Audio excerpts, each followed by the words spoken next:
Hello, everybody. Dave Greenhaw again from the Remnant Church in San Luis Obispo.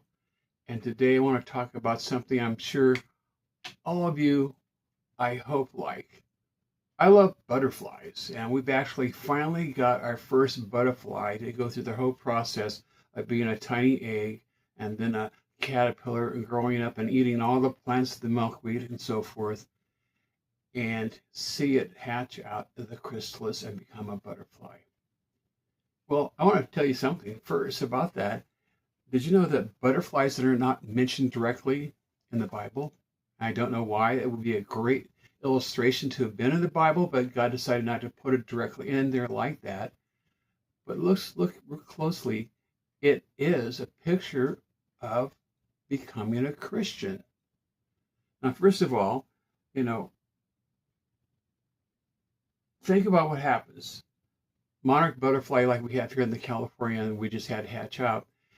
It has the butterfly look for a food source during the time when it's getting ready to lay its eggs, and usually it's milkweed. And we had that this year, as we usually do.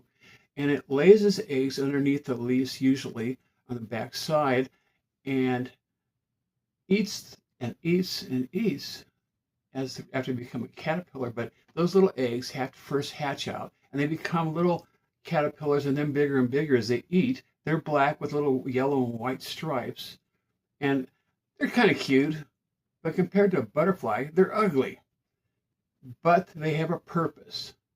So as they go through the process, a few weeks, you see the caterpillars after the eggs, a couple of weeks, and then you see the caterpillars eat and eat until they're just about ready to burst, and then they turn into a chrysalis. This beautiful little green thing with little gold tips and designs on it. And then about around 2 or 3 weeks later, they hatch out.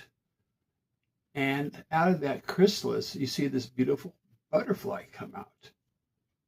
Well, let's see how that relates to becoming a Christian. And you'll be surprised how close it is to really what it says in the Bible.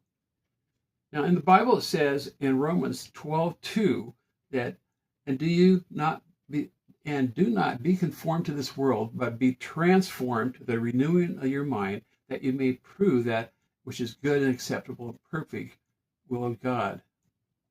And also it says in 2 Corinthians 3:18, it says, but we are all with unveiled face, beholding as in the mirror the glory of the Lord, are transformed into the same image from glory to glory, just as by the Spirit of the Lord. That's what happens. And that's what happens. That's what happens.